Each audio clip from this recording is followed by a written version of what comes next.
ஸ்ரீராம ஜெயம். அனைவருக்கும் வணக்கம்.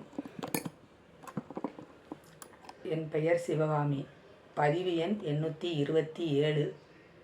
நான் பேச இருக்கும் தலைப்பு அண்ணலும் நோக்கினாள் அவளும் நோக்கினாள். மிதிலை நகரத்தை நோக்கி விஸ்வாமித்திர முனிவர், ஸ்ரீராமபிரான், லட்சுமணன் வருகின்றனர். அப்பொழுது மிதிலை மாநகரின் கோட்டை கொடிகள் அவர்களை ஸ்ரீராமரை வரவேற்பது போல் அசைந்தாடுகின்றன. அதாவது அந்த கொடிகள் சொல்கின்றதாம், எங்கள் நகரம் செய்த தவத்தின் பயனாக தாமரையிலிருந்து வெளிவந்த திருமகளைப் போல் சீதாதேவி அவதரித்துள்ளாள். வேகமாக வந்து அவளை மணமுடித்துச் செல் என்று கூறுகின்றதாம். மிதிலைக்குள் வரும்பொழுது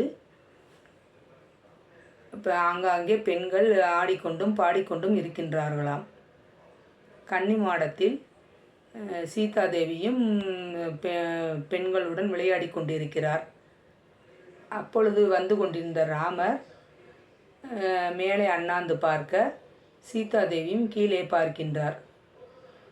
இருவர் கண்களும் சந்தித்து கொள்கின்றன. இதைத்தான் அண்ணலும் நோக்கினான் அவளும் நோக்கினாள் என்று கூறுகின்றனர்.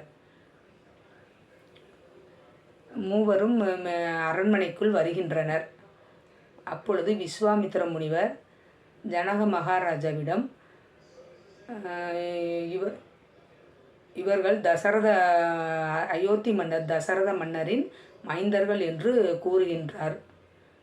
ஜனக மகாராஜாவும், வெகு தூரம் பயணம் செய்துள்ளீர்கள், ஓய்வெடுத்துக் கொள்ளுங்கள் என்று கூறுகிறார். ஸ்ரீராமபிரானுக்கோ உறக்கம் வரவில்லை. சீதாதேவியை நினைத்து கொண்டிருக்கிறார். சீதாதேவியும் ஸ்ரீராமபிரானை நினைத்து கொண்டிருக்கிறார். மறுநாள் சுயமரம் நடக்கும் மண்டபத்திற்கு மூவரும் வருகின்றனர். சிவதனுசுவை யாராலும் எடுக்க முடியவில்லை.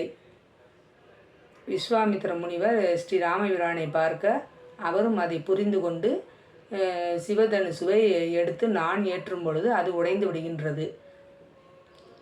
ஜனக மகாராஜாவும் உடனே ஸ்ரீராமபிரானுக்கு தன் மகள் சீதாதேவியை திருமணம் செய்து கொடுக்க முடிவெடுக்கின்றார். இந்த செய்தியை அயோத்தி மன்னர் தசரதனுக்கு அனுப்பி வைக்கின்றனர். அயோத்தியிலிருந்து மிதிலைக்கு அனைவரும் வருகின்றனர். ஸ்ரீராமபிரான் சீதாதேவியின் திருமணம் இனிதே நடைபெறுகின்றது. சீதா கல்யாண வைபோகமே, ஸ்ரீராமா கல்யாண வைபோகமே. நன்றி. ஸ்ரீராம ஜெயம்.